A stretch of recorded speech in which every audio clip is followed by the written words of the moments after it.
Hey Magic Makers, Mombierella here. We're gonna go check out Dante Basco's panel. It is Friday at Anime Houston. So let's go see. I'm so excited. Dante Basco.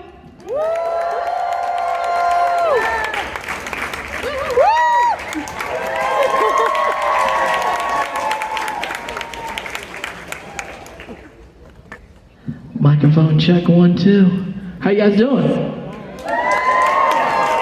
Friday at the con in Houston. Here we are. I got a table. I got a microphone. It's good to be here. I guess, it's a kind of a cool, cozy crowd. We're getting the weekend started off. This is I guess this is a panel about Neverland and Lords or whatnot. It's just a Dante Basco panel, so whatever you guys want to talk about, I said we just talk about it. I haven't been in Houston in a long time. It was hot last time I was here. It's hot. It's hot today. It's Fire Nation out in this town, for sure. But it's been so amazing just kind of meeting everybody and people that come by the table and say hi, talk and whatnot. So I'd love to just get into it with you guys and see what you guys want to talk about or any questions you guys have about my life and my career. Hopefully people know me who are here. People that don't know, my name is Dante Basco. I've been an actor for a long time. I'm looking around the room longer than like most people. I think everybody has been alive. I've been an actor for 37 years now. Yeah, it's longer than everybody in this whole room has been alive. I'm looking at it right now. And that, my career is taking place over film and television and, on screen and theater and on animation and voice acting and characters from like Rufio in the movie Hook to avatars, Prince Zuko of the Fire Nation to the Mac Daddy Dragon of the NYC, Jake Long, and other things, dance movies like Take the Lead or Blood and Bone, action films. And I've just been around a long time, and I've also in the last 10 years or so started not just acting in front of the camera, but also directing, writing, and producing behind the cameras, creating Asian American films. And so I've been working with a lot of different talent, producing movies, directing films. And my latest film I wrote and directed is on Hulu right now called The Fabulous Filipino Brothers. And so, that's just a little book report on me. If you have questions, raise your hands and let's get into it. Right here, we'll start. Your name again? Cameron. Cameron, that's right, Cameron. What's going on, Cameron? We all know Hook, but is Hook your favorite on-screen appearance, or do you have another one that just kind of have a special love for? Wow, they all do. First of all, Cameron, thank you for the question. Cameron asked if you guys can hear him. He said, we all know Hook, but is Hook my favorite on-camera performance, or is there anything that has a special place in my heart? The thing is, like I said, I've been acting for 37 years, and so it's, when you look at your career, it's like going back and looking at a picture book of your life. And so sometimes it's hard to go like, well, what was your favorite part of life? It was all good. Like, Hook was great, man. It was like I was 15 and I was a young Hollywood little kid. And of course, doing a movie like Hook is one of the things, people come from all over the world to Hollywood to do a movie like Hook, right? You got Steven Spielberg, arguably one of the greatest directors of all time at the height of his powers. And you're dealing with and working every day with actors, gods, like Robin Williams and Dustin Hoffman, young Julia Roberts, right? And so I definitely holds a special place in my heart because it's my kind of intro into Hollywood and kind of changed my life forever. But there's other movies out there that really are special to me. There's a movie I did called The Debut, which is the first Filipino American film ever produced in Hollywood. I'm Filipino. And so, yeah, shout out. I know there's a lot of Filipinos in Houston, so shout out to all the Filipinos in Houston. So that was the first movie ever produced in Hollywood, Filipino film, and to be able to star in that was really important to me and holds a special place in my heart. And before I was an actor, I was a dancer. I was a break dancer, then I studied ballet at the San Francisco Ballet Company, and I've been a dancer my whole life. And so I did a film called Take the Lead years ago. Take the Lead. And so with Antonio Banderas, and I played a kid named Ramos. And to dance on film was like a full circle in my career, and it really kind of holds a special place in my heart to just, because like dancing's my first love, you know. But thank you for that question, Cameron. Questions? We got a question out there. Right here, what's your name? I just saw you on the elevator. What's going on? Oh, now we have microphones. Cameron, we have microphones now. Test. Okay. Okay, so he says Kyla? Kayla. Kayla. What's up, Kayla? Yes, I'm sorry.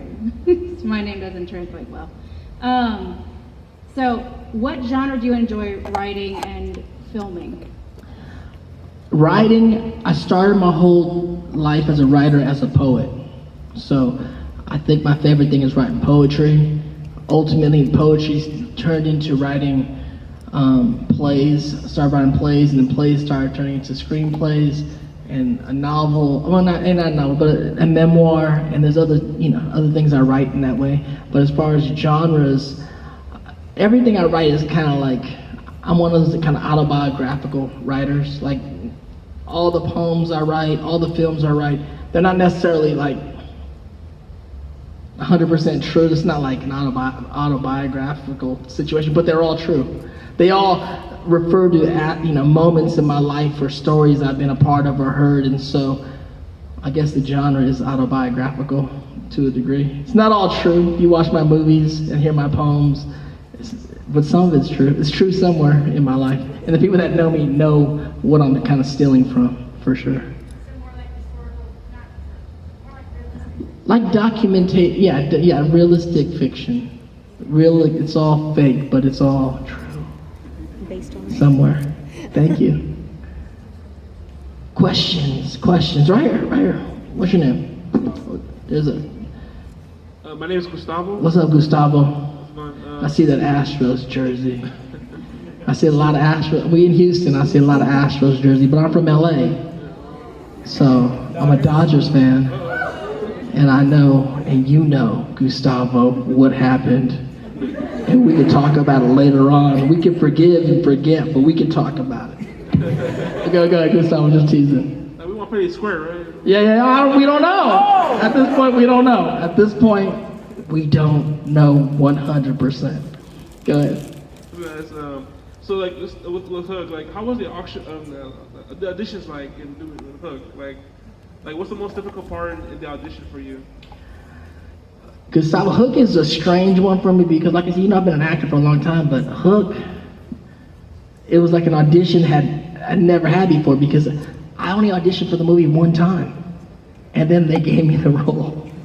So weird. Okay, so usually how the process of auditioning works is like you go in, you read the role, then especially for a big film, even for like shows on TV, there's things called callbacks. You gotta have a callback, then you have a producer session, then you may have a session with a director, and they'll work with you, and then you do these screen tests. Like you can have 7 auditions. I've auditioned 7 times for other movies and not got the role, right? This movie, which is a humongous movie, it's the biggest movie at the time, I auditioned one time with the casting people. They put me on tape, and then they're like, there's a callback, like Steven Spielberg wants to meet you. I was like, oh, that's crazy, let's go. And so we go to, me and my mom, I was as a kid, right? So me and my mom takes me to Universal Studios. In the back of Universal Studios Hollywood, Spielberg has his own kind of place, it's Amblin. And it's like this Spanish villa. I don't know if you've been to Universal Studios. Universal Studios is like all these big, gray kind of sound studios, but then in the back, there's like this Spanish villa, and it's Steven Spielberg's place called Amblin.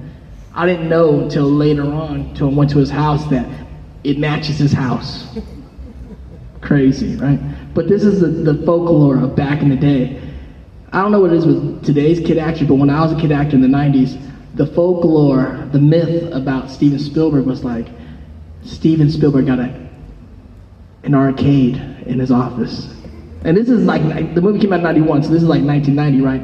And this is, I'm not talking like, there's no PS4s, there's none of that. Not like the home, or not like PS4s and Xboxes, not even Nintendo. I think Nintendo had come out, NES, the original, but I'm talking like the old school mall arcade. And the rumor from all the kid actors like, yo, Steven Spielberg got an arcade in his office. So anyway, I was kind of hyped about going to the callback to see if this is true or not. So we walk into the Spanish villa, and the doors open, and they're like, you know, there's like probably maybe 6 kids going out for this movie when I was there, and they open up the room, and they're like, go ahead, you guys, play. Arcade. An arcade, Gustavo. My dude in his Spanish villa office in the back of Universal Studios had like, I mean, it was 1990, so he had like whatever, Joust and Dig Dug and Pole Position and Karate Chop. He had like all, like a whole arcade. And we were like, what the? And so we just started playing video games. Yo, we were just playing video games. And then someone tapped me on the shoulder, was like, Mr. Spielberg will see you now. And then I was like, oh no, I'm here for a job interview. I'm supposed to be auditioning for a movie, but I'm playing Joust with some other random kid. So I'm like, okay, like get it together. Like the whole, you know, the scenes you were, I was up all night the night before memorizing, right? Let me get that back into my head and get the video games out of my head. And so I go in the back and I sit down with Steven Spielberg and he starts talking about things. He actually talking about another movie I did for Paramount called The Perfect Weapon. I did this movie called The Perfect Weapon. And he was like talking about this character, and we started talking about the characters. I played this street kid. And for Avatar fans, if you watch Perfect Weapon, I played this street kid named Jimmy, I think Jimmy something. But my uncle who takes me in that movie is Mako. So that's the first time you ever see Zuko and Mako together. Because he played my uncle or my father several times for my career, Mako. So this is the first time this is in that film. So we started talking about it, and he's asking me about the character, and I was like, yeah, this character's like a street kid. It's like Ratso Rizzo, which Ratso Rizzo is a character from Midnight Cowboy that Dustin Hoffman played, and which I love the movie. So we started talking about Midnight Cowboy, and we started talking about Ratso Rizzo, and we just started talking about movies. And I'm 15, and we're talking about all these films. And then in the middle of the whole conversation, we've been talking like 10 minutes now, right? With Steven Spielberg. And I was just playing video games. And then I was like, hey, do you want me to do the scene? You know what I'm saying? Like, you want me to read the scene? And Steven Spielberg was like, oh no, you don't have to read the scene. I said, what? He's like, you don't got to read the scene. I just wanted to meet you. I just want to talk to you. And I was like, okay. And so we talked a little longer, then I walked out. And then I remember getting back in the car, and my mom was like, how'd it go? And I was like, I didn't get that job, Mom. She's like, what? She goes, I didn't even read the scene. She said, what? I said, I don't know, I was playing video games. I was playing video games, and then I walked in the room, and just started talking about movies and stuff, and I don't know what happened. And I was like, do you want me to read the scene? He was like, I know. So then I didn't read the scene. So I said, you didn't read the scene? No, Mom. No, can we get some McDonald's or something? I'm hungry. Like, I don't talk about this no more. It's kind of, you know, a lot of kid actors are jerks to their mom. You don't realize all the kid actors, they go to the auditions with their moms, mostly, sometimes their dads, and then on the way home, their mom or dad want to talk about the audition, and you know what the kid actor wants to do? Not talk about it. Like, Mom, I'm good. Can we get something to eat? So I thought I didn't get it, but that's, you know. So 2 days later, they offered me their job. They're like, you got the job. But the cool thing about it is on the set, I was on the set by the big pirate ship one day, just kind of like looking at it and hanging out, sitting on a barrel or something. And Steven came and talked to me, and I told Steven, I was like, yo, man. And I probably said, yo, Steven. I was like, you know, Steven, I've never been hired like that. Like one audition was so strange to me. How did that happen? And Steven told me, he goes, look, Dante, like we auditioned a bunch of kids, of course, all over the country. It's a big movie. But I saw your tape. And he goes, out of all the kids we read for this role, you're the only one that scared me. Nice. So that's how that happened. Sorry about the long story, Gustavo. I just want to, you know, thank you guys so much. Thank you so much, Gustavo. Question. Back here with the neck, right? Katara situation popping off. Water tribe necklace. I stole that one time, but I gave it back, kinda. Okay, so I'm Lucia. What's up, Lucia? I just wanted to ask, like, how is it different, like, conveying emotion and, like, when you're, like, doing an in-person role versus voice acting? Because you can't really see the other person, especially because there's a picture. Yeah, it's interesting. You know, I came from on-screen, and I continue to do on-screen acting. But to me, there's a lot, you know, it's crazy now because I meet a lot of actors around the country, the world, that want to come to Hollywood to voice act. And it's so fascinating because when I came to Hollywood in the 80s, like, I never thought about voice acting specifically. And it's beautiful that it is now a big thing where people come to voice act. When you come to Hollywood, you have a lot of agents, right? You have a lot of managers. The whole thing is like, the whole game, the business of Hollywood is like, how do I get paid? Like, how can I get a check? And when you have an agent, there's a lot of ways to get a job. Of course, everyone knows there's a movie agents, then there's television, there's different agents for television, then there's commercials, you know, like everything you see on TV, and then there's weird things that people don't think about. There's like hand modeling, there's a hand modeling agent, there's these things called industrials where you just do videos for like companies that no one outside the company sees, but only people like McDonald's has this thing. I never did it, but I had a lot of friends that they do special McDonald's. They go shoot all these things for corporate McDonald's.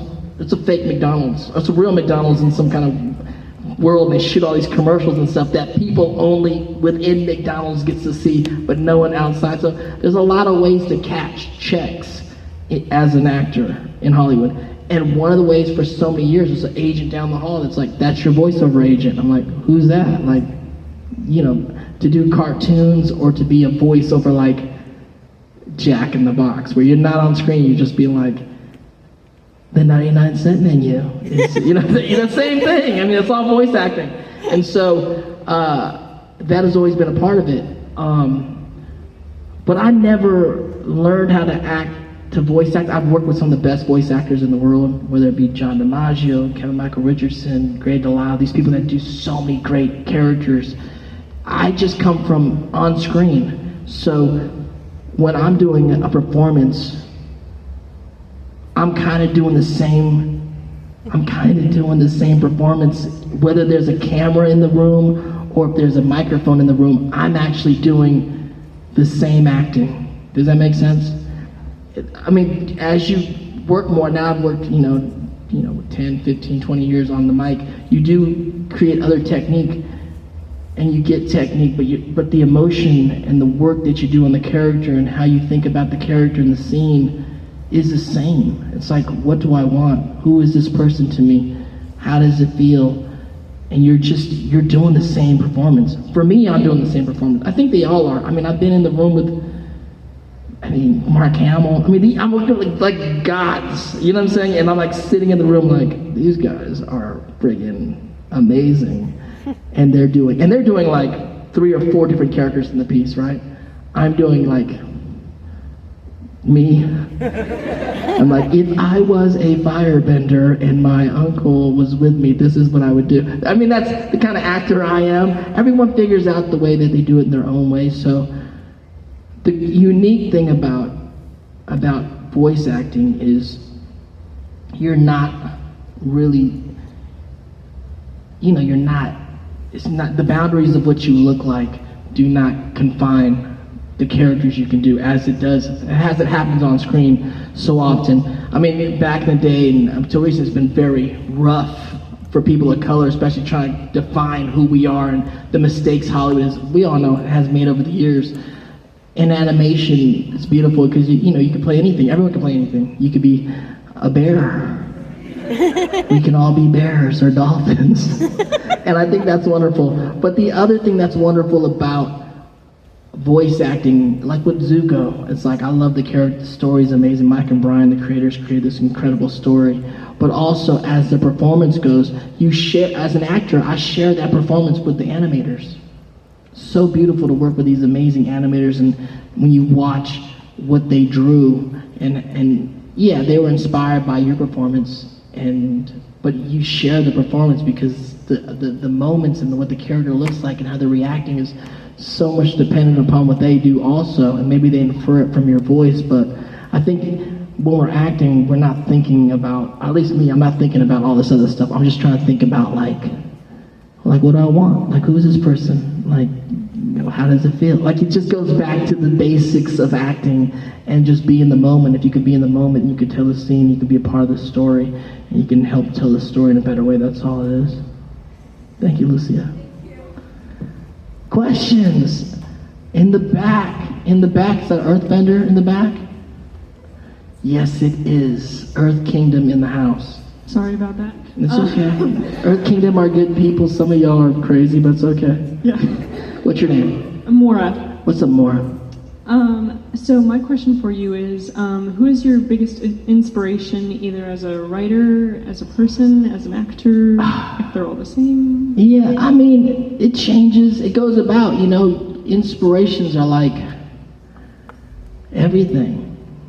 Everyone. I mean, the biggest ones, I studied acting for 20 years, so I'm a coach, and, it's inspired me to do things over the years, but then also you watch the greats. It's like, I'm an actor. I'm a filmmaker. The great thing about being a filmmaker is the history of our whole industry is on film. You know what I'm saying? Like, you can go back to the very beginning and watch everything that was ever shot and whoever did anything. As a young actor, a lot of, and we've all done it. I've done it too. Like, we're gonna be this whole thing. I'm gonna do this thing. I'm gonna be this thing that Hollywood's never seen. Not true. Whatever you think you're gonna do, someone has actually done it in this town. Really, really good. And not just one person. A myriad of people. The key is to not try to reinvent the world. The key is to try to respect where you come from and the lineage of artists that came before you, and to tap into that and to build on what they made. And to be like, oh, I see what I'm trying to do. They did it, and then he did it. It was like, you connect the dots from whatever, from Leo to Pacino to De Niro to Brando to Dean to Monty Cliff. Like, you see the greats and how they connected and what films inspired them, and then you do the same thing with filmmakers and writing, and that's inspiring. To be a part of something bigger than yourself is beautiful. And then there's just every day, one of the reasons I love coming to cons is because we're amongst creative people. Like, we're the creatives, in the world, and we get together, whatever, depending on where you're coming, once a year, or if you go to a bunch of cons several times a year, and we're like the weirdos that all get to hang out together for a short amount of time and be weird together. But this is the deal, like, is this beautiful? Like, that's the inspiration. We gotta remember sometimes, like I do it for a living. It doesn't matter if you do it for a living or not. It's like, some people do it for a living, some people just do it because of their passion, because they support something, but it's like, we are the same people. We're different kind of people.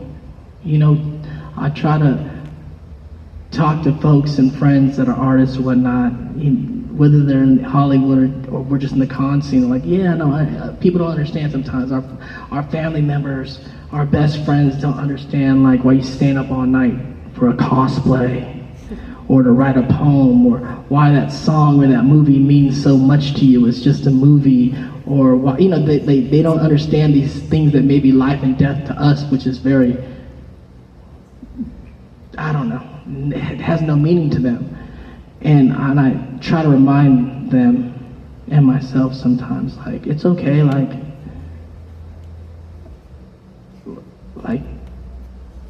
it's just because they're muggles. And we're wizards. It doesn't mean that you love them any less, or even try to change them. It's like, we're a part of a different world, and what we do is nothing short of magic. I get that reminded myself sometimes, and it's like, oh yeah, I got this award one time, and I was like, there's all these people, it was like this Fortune 500 person got an award for like raising billions of dollars, and then this other person was a doctor and a lawyer doing stem cell research, and they got the award for great stuff they did. And then of course I'm the entertainer, so I'm like the last one, and they've given me an award, and I'm at the end of the night, I'm like I'm an actor, you know what I'm saying? Like, this person's a billionaire, this person's saving millions of lives, and then the actor doctor guy's like, hey man, came to me at the after party, he's like, you know, I've been following your career, and I'm just such a big fan. I'm like, thank you. He's like, I just wanted to remind you, like, what you do has so much honor. I said, what? He goes, I wanted to be an actor. It's too hard. I was like, what? You're a doctor and a lawyer. He was like, I know, but I want to do what you're doing, and I couldn't do it. And this was like, it was an Asian thing that was going on. He's like, you got to understand, like, what you've done, the amount of lives you've touched and impacted. And, you know, sometimes we think, like I said, as creatives, sometimes what we do is you can't touch it. It's intangible. It's magical. But what it is so important. And we're all a part of that. So the inspiration comes from all that, all of this, us, everybody, every person you meet, every meal you make, every trip you take, every sunset. Like, every person you meet, that's the inspiration right there. Thank you. Questions. Right here, what's your name? Katie? What's up, Katie? There's a microphone coming to you. In the recent podcast that you've been able to do with Janet Varney. Yes, my podcast. I'm a podcaster. That's crazy, right? Has it been fun to get to reconnect with some of the other people you used to work with on Avatar and Legend of Korra? 100%. Thank you for the question, Katie. Quick commercial for people that don't know, I have a podcast. It's called Braving the Elements, and it's hosted by myself and Janet Varney, the voice of Korra, and it's produced by Nickelodeon and iHeartRadio. And we basically go through every episode of Avatar: The Last Airbender, episode by episode, and we get to revisit those, but also not just us talking about it, breaking down the episode, but revisiting with the creators, Mike and Brian, on certain episodes, the animators, the voice actors, and it's really been incredibly unique. It's first of all, I love podcasts, and so to have my own podcast is pretty crazy. I was like, wow, that's amazing, like, seriously. And then for it to be, it's a popular podcast. We made all these top 10 lists. We just won like 3 awards on our first season of the show, and we're in the middle of doing the second season. We're in book 2 right now. Thank you, yeah, it's good. And I'm a bona fide podcaster. Who would have known? But as far as doing the show, it's such a unique experience, Katie. Like I said, I've been an actor for over 35 years, 37 years, and I rarely go back and look at anything I've ever done. Like, I don't think that a lot of actors, we don't, because you're too busy, like, trying to do the next thing, and yeah, you love the things that are here, history, and it's great, like, that movie, that show, that character, amazing. But we're so busy writing, auditioning, trying to look at what's ahead, so that it's a very unique experience to go back and to revisit something I did over 15 years ago. And then not just to go back, like really go back and like watch it for real, because we're gonna talk about it and like, I don't know. I mean, a lot of people listen to I think the first week we had like 1 million downloads, and I was like, how does that work? So then you got this responsibility, like I can't be on the podcast sounding like an idiot, even though if you listen to the podcast, I probably do sound like an idiot sometimes. My thing is, I'm trying to become a professor of Avatar knowledge. I'm not there yet.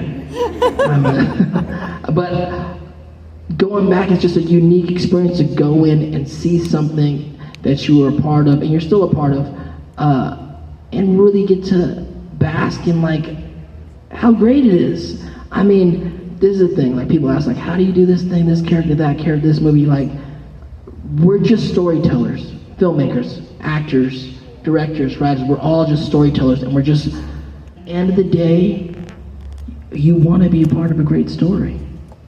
like one of the reasons, the biggest reasons why we're all here at these cons is because there's these great stories that we love. Whether they're Avatar or Star Wars or Star Trek or Attack on Titan or there's certain things, you know what I'm saying? Spirited Away, whatever it is your thing, like, they're great stories. And every now and then there's a story that's like perfect. And like Avatar: The Last Airbender is one of those projects that doing it we didn't think it was going to be, but looking back 10, 15 years, it's like, damn, I think that was a perfect show. And it's not just because I'm on that show. I mean, there's other shows like Gravity Falls. That's a perfect show. You're like, what the? That was perfect. I just watched Back to the Future 1 last night, like 2 weeks ago for me and my girlfriend Alice. We do a thing on IG Live called Monday Cinema Club where we were just review movies. And Back to the Future 1, perfect movie. You're like watching it like, oh my God. This is so good. Like 45 years later, it's still perfect. And I think Avatar is one of those shows, like you're like, oh my God, this is a perfect show. I mean, Zutara didn't happen, but still. And so to go back in the, I'm just joking for all you drinking Tang out there. I do ship Zutara, but whatever. But I digress. So yeah, going back, it's a very unique experience, and it's something I've never done before, to go back and really look at things and watch things and discuss it and see how poignant it is in the here and now, but also have enough space from it to kind of like just marvel at, like, damn, this show's dope. Like, how is it so dope? Like, we're going through things right now. They're like, you know, like, there's no war bossing say, like, the people are talking about war like that right now. Like, what? Like, there's so many crazy things going on that the show that was originally put out for like kids in middle school to watch when they got home on Nickelodeon at 3 o'clock, and next thing you know, we're talking about genocide and parental abuse and kids displaced in war. Like, what are we talking about? This is crazy.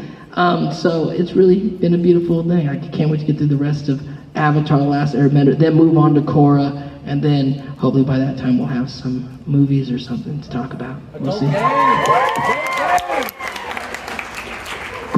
Questions. Someone over here, right here, blue hair. How you doing? What's your name? Hi, I'm Jillian. Sorry. Jillian? Hi. My question is, when directing the fabulous Filipino brothers, yes, what elements did you want the most spotlighted in the film? My brothers. I direct this movie, guys. For the people that don't know, it's on Hulu right now. It's called The Fabulous Filipino Brothers. It's my directorial debut. I wrote it with my brother Darian, and it's about four brothers. It's four brothers, four vignettes. It's a linear story told out of order surrounding a Filipino wedding. And it stars me and my real brothers, and my real family is in the movie. And so the spotlight was like my brothers and just my family. Like, it's a story for everyone. I think if you just watch it, it's just a fun family story, and kind of crazy and indie and kind of risque at times. But we just happen to be Filipino, and so it's really, the movie's called The Fabulous Filipino Brothers, and it was really important for me to kind of, I've been in this industry for a long time, but also to tell a story, and I've been a part of so many other stories and other people's stories, and I love, and I will continue to do that for the rest of my life. But also there comes a time as an artist where it's like, I got some stories to tell. There's some things I want to tell you about my life, about my family, about how I grew up, and our stories are, you know, just as viable as any other story out there. No better, no worse, just I want our stories, at least myself as a Filipino filmmaker, my stories to be a part of what is here in Hollywood, and things are happening, you know? Friends of mine have done movies like Crazy Rich Asians. Joe Coy just came out with a film recently, Easter Sunday, and being our story as Asians in the world and in America, so it's our our job as artists to kind of put our stories out there, so spotlight, a bit of spotlight on us and the lives that we've led, and add that to the fabric that is Hollywood. So thank you for the question. Questions. Right here. What's your name? Momo? What's up, Momo? I've known a few Momos in my life. You know, Momo means peach, right? Oh, wait, here's a microphone. What'd you say? And dumplings in some places. Dumplings too sometimes? Okay. So the question is, remember you doing a cameo in Love No Cost a Thing? Did you write the poem in the movie? Yeah, that's my poem. Yeah, I did a movie called Love Don't Cost a Thing, which is a remake of a movie in the 80s called Can't Buy Me Love. And this movie's called with Nick Cannon and Christina Milian, right? Yeah. And in the movie they go to a spoken word lounge, and I do a part of a spoken word poem, which is my poem called, what was that poem called? I think it's My Favorite Things. The thing is, I'm a poet, so I said earlier I'm a poet. Did I say that? So I write poetry. I started writing poems when I was like 15, when I was doing Hook. And actually me and Robin Williams used to talk about poems every day, because he did a movie called Dead Poet Society, which was one of my favorite films, still one of my favorite films. And he was really a big supporter of me being a poet, and so I kept writing my whole life. I still write to this day. I actually started a poetry venue in my living room like 27 years ago, and that poetry venue was DPL, it was Dante's Poetry Lounge, what it's called, right? And so Dante's Poetry Lounge became this really popular spot in my living room. It was crazy because packed, and then people started coming into my living room, a lot of people, and they come in days where I'm not doing the poetry, and people hiding in the closet. It was getting crazy. I moved to theaters, went all around. It became DPL, the Poetry Lounge, and the Poetry Lounge is, to this day, is the largest open mic venue, weekly open mic venue in the country. It became the Inspiration, which became Def Poetry Jam on HBO. That went to Broadway, won a Tony, and to this day now, it's every Tuesday night in LA, DPL, the Poetry Lounge. And so I've been a part of the poetry scene for over 20 years, and still rock poems. You write? You write? You want to hear a poem? Yes. What should we do a poem about? What you want? Okay, Mama, what kind of poem do you want? Let me see if I've got something in my head right now. Hey, what kind of poem do you want? You want an Avatar poem? You want just some romantic stuff? You want some identity stuff? What you got? What you want me to hear? Huh? Peach, Mama. A little peach poem? I don't know peach, but let me see what poems I got in my head. I'll do thoughts swim around my mind, thoughts swim around my mind. Now ask yourself, who's this kid that stands before me? Hope he doesn't bore me quick, stick him into the category. Well, shh. He really doesn't fit in any, brown like a copper penny, yet with Asiatic eyes. And see to my surprise, he has a black nose. But on the real, I am a Filipino. And to break it down further still, I will tell you I descend from an island where the natives run around nearly naked, named Negritos. Translation, little black men. Black as their shadows in the glorious sun, but then came a Chinaman, maybe it was Japan, who mixed in the Asiatic blood. Drip, drop, drip, rips my tribal. Here comes the Bible lover, man from Spain who left me with a Spanish name from a little conquered islands from where I came. Confused, I question it, I wound up here where I found joy, recognize I am a brown boy in America. A place where you are judged by the color of your skin. Black, white, here I am, standing on the land of another brown man. Now that's irony that I can see. Thoughts swim around my mind, you got to give me time on this. Thoughts swim around my mind, but my grandpop says just throw your line and fish. Thank you, Mama. What's up, man? We got some more time? We got time for a few more questions. Questions. Right here, right in the front, right here. I'm Grace. Hi, Grace. Good to see you again. Good to see you again. That was beautiful, by the way. Oh, thank sharing you. That. So my question is, I know you're saying you just had your directorial debut. So Yeah. what skills from acting are you taking over into directing, and how do you think directing is going to help you with your acting? That's a good question. Are you a filmmaker? Yeah. You are? Awesome. Did you act? I didn't do act, I did directing. So, Sound like a directing question to me. I liked it. First off, good luck on the journey. Yeah, I mean, this is the deal. I worked with a lot of directors. I worked with a lot of actors, obviously. I grew up in theater. I produced a lot of plays and movies and short film, everything, right? What it is like, all artists, I mean actors too, is like, it's you. Like you direct from you. Like, I'm an actor first, so I'm gonna always direct for actors, because I want actors to, I'm fascinated, I'm an actor. I want an actor to perform, I want performances, I want to be moved, I want the actor to do something. I can't just be like, and some directors are great, they just kind of have the visuals that go on and the actors are just kind of like pieces in the, and that's great, and I love some of those movies. That's not what I do. I'm an actor, like I love dialogue.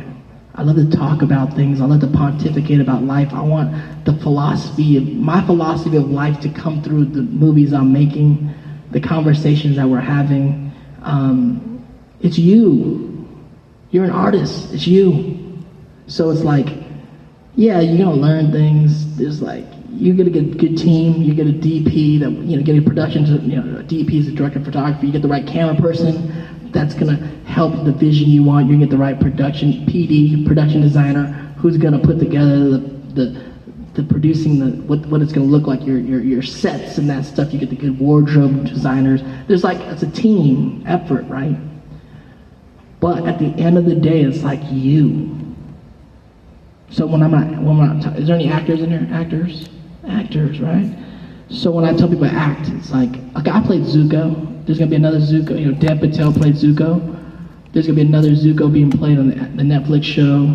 There's gonna be other, but the thing is, you gotta play the character where you and the character intersect. That's where you play it. Like, you can't play it somewhere else, because that's not you. Like, this is you, and that's what we're gonna do. So when you direct, same thing, it's you. Like, where you and the project intersect is where you have to come from for your truth. Yeah, and you gotta trust it, and it's like, at the end of the day, it's like, that's what's taught me as acting. It's like, there's you. It's always confronting you, right? That's the magic of this crazy industry. It's like, someone like was telling me, I was sitting in this bar a few years ago. This young actress got to Hollywood. She's trying to tell me this, and that. And I just looked at her, I was like, you want to be rich and famous? And she's like, in a moment of clarity, she's like, yes, I do. How do I do it? And I was like, I don't know if you're going to get rich and famous, but if you want to be a good actor, the irony is like, you came to this town because you want to tell these different stories and kind of be these different characters and do these other things, and that's great, but actually, if you don't have the courage to reveal yourself, like, you don't even got a shot. Like, that's your lottery ticket. Until we can kind of see who you actually are, we can't even hire you. She's like, what? I'm like, yeah, like, that's the thing. It's like, you have to reveal yourself through the work, through the story. Otherwise, you're just trying to show people what you think they want to see. And like, that ain't gonna get you that far. So good luck on the journey. We're getting heavy in here. It's Friday and we got 5 minutes. Faust said we have 5 minutes. So 5 minutes means 2 questions, and I'm not gonna be that long. Okay, I'll make you run in the back, all the way in the back with the long hair. What's his name? Hello. To cut a long story short, we caught you at Colossal Con. Okay. You recorded a video for my friend Natalie, but she lost that video due to some hard times she's been going to. Okay. You're one of her favorite people, and Avatar is her favorite show ever. All right. So I was wondering if you could just say hi and wish her the best. Let's do it. Thank you. What, you gonna shoot it? We're recording. Are you recording that? Natalie? Hey Natalie, how you doing? It's been a while since Colossal Con. I hope you're doing well. Definitely, I know you're going through some rough stuff, but, on those tough days, take a bite out of the silver sandwich. And just send you love and honor, Natalie. Thank you so much. Thank you. Last question. Over, right here. Hey, how you doing? Good, what's up, what's your name? Neil. What is it? Neil. Neil, what's going on, Neil? I had a question. So in Avatar, when you were Zuko, the whole show, he was bad guy, but in book 3, when he turned into a good guy, did you have a hard time comprehending or portraying his character? Because the whole show, you were the bad guy. So when he turned into a good guy, did you have a hard time coping that role? No, I mean, it was gradual, you know. I didn't know he was going to be a good guy at the end. I had no idea. I was doing Jake Long for Disney. I was a good guy. Obviously, as a hero, I was Jake Long. And then I started doing this show for Nickelodeon, and I thought he was just going to be a bad guy. Like, I'll be a good guy on Disney, and I'll be a bad guy on Nickelodeon. That's cool. But what happened is I took the ride like everybody else along, and I was like, this kid is like, whatever. Like, I must capture the Avatar. Like, so angsty and whatnot, you know. I remember telling the creators one time, like, hey, I'm never gonna catch this Avatar, right? Like, you know, book 1, I'm like, you guys can level with me, like, I'm Wile E. Coyote, right? Like, I'm never gonna catch a Roadrunner. I'm never going to catch the Roadrunner.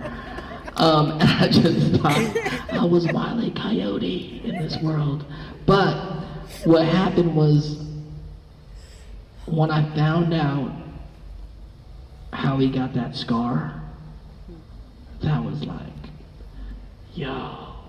All of a sudden I was like, who is this dude? You know what I'm saying? I mean, it was mind-blowing. You're like, okay, that's how you got the scar. Okay, that's what's going on. And that backstory that started happening, it just, you know, it taps into the trauma that a lot of us have had growing up, and the things that we've gone through, and then, you know, you see little by little, like, how he kind of gets on the side of the gang, but also not instantly, you know what I'm saying? Still have all the stuff. There's, even as a character, like, I'm reading the scripts and I'm disappointed by Zuko, like, come on, dude, bro. Azula? Really, bro? Come on, dude, like, you're upsetting me. That's your little sister, and she's mad bullying you right now. But I think that's the beauty of the characters, like, in Zuko, why we all love him, a lot of us. It's like, why we see ourselves in him, because he's so flawed and so imperfect, and, you know, we all want to be redeemed for something. You know, if we're honest with ourselves. So it wasn't hard. It was just I just took the ride with everybody else. Thank you so much, Neil. Thank you guys for hanging out with me. I look forward to the hangouts, guys. Come by, say hi. I have another panel tomorrow with Michaela, and so hope to see you guys then. Cheers. Thanks so much for joining us. That was awesome. I love whenever we get a chance to just like ask questions and stuff. So. Love you guys.